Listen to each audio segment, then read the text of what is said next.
Of course, reports coming in that Pakistan can ill afford a war as well. Their artillery ammunitions are down to historic lows. What do you mean of what do you make of this report? Reportedly, they are down to war fighting capabilities for just 4 days. Absolutely and totally. They are in absolute dire straits. Their morale and motivation is down in the boots. Their leadership is absolutely panicking. There is a vertical divide in the leadership. As far as General Munir Khan is concerned, he never took the Prime Minister into confidence. He did not take the corps commanders into confidence. And now the corps commanders are telling the Prime Minister it's high time that General Munir is replaced. Several corps commanders have written to the government saying that they were not taken into confidence, and what Munir Khan did was an act which tantamounts to betrayal of the country. The cause for which they're fighting is also ridiculous. They have virtually no cause. What they did in Pahalgam is something that is absolutely, totally unacceptable, and something that makes them feel foolish and absolutely shamefaced. The entire world has risen up against them. As far as India is concerned, India is being given absolutely total and 100% backing by the Americans. They've got, whenever the Prime Minister of the country or the President of the country or even Mark Rubio makes a statement, it's for public consumption, it's for domestic consumption, it's for international consumption, and the real intent is hidden between the words. They've given an absolute assurance to India that you can go ahead and do what you wish to do. It's for high time that you act against terrorists. Similarly, Lavrov has given an assurance to our External Affairs Minister that in actuality, they would want Pakistan to be taught a lesson of the variety that they've never learned before.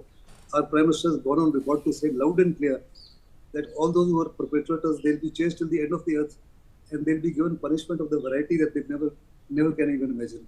And this is exactly what India is going to do. Pakistan, once again, I said, is in dire straits. The Balochistan Liberation Army is making hay while the sun shines. So is the action by the Taliban as well as the Tehrik-e-Taliban and Pakhtunkhwa. I'm told that 2 cities, Waziristan and Kalat, are almost gone out of Pakistani hands. The writ of the Pakistani government is no longer running there. People in Pakistan are now, for the first time ever, beginning to realize that the difficulties that they are enduring is primarily because of the army. And should the people of Pakistan begin to realize this, I'm afraid Pakistani army is going to be in trouble.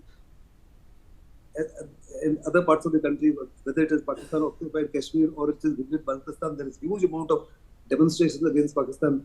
Same thing is happening in Sindh. So except for Punjab province, virtually the Pakistani government and the Pakistani army have virtually no control over the rest of the country. Under these circumstances, even if they had reserves, even if they had ammunition, etc., they cannot fight a war. And unfortunately for them, they had sold off all the ammunition to Ukraine to make a huge amount of money. And today they have got absolutely no reserves whatsoever. Nor do they have the multi-barrel rocket launchers from China, but they don't have the ammunition rockets for that. They have the medium artillery guns from China again. Just about 3 to 4 days of shells for that. Similarly, they don't have fuel, they don't have diesel, they don't have spare parts. Their F-16 will be grounded in a matter of 48 to 72 hours because of lack of space. Their pilots are not being trained. They are totally.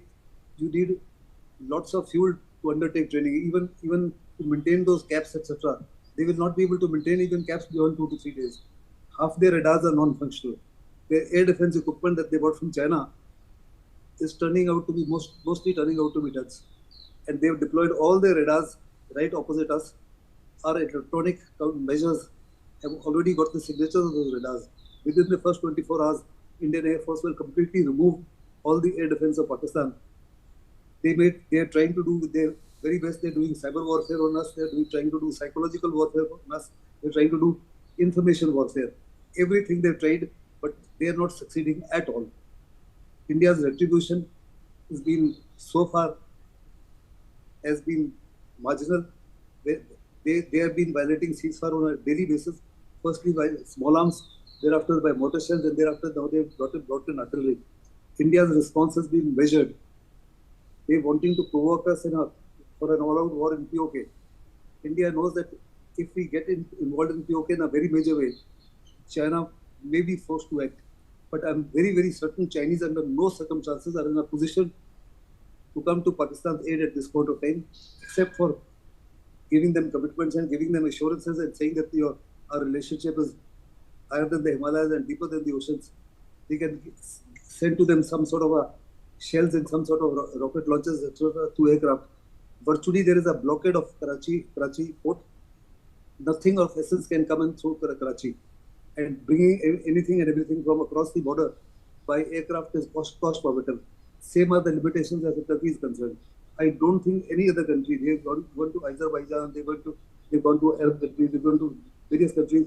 I do not think any of them will be supporting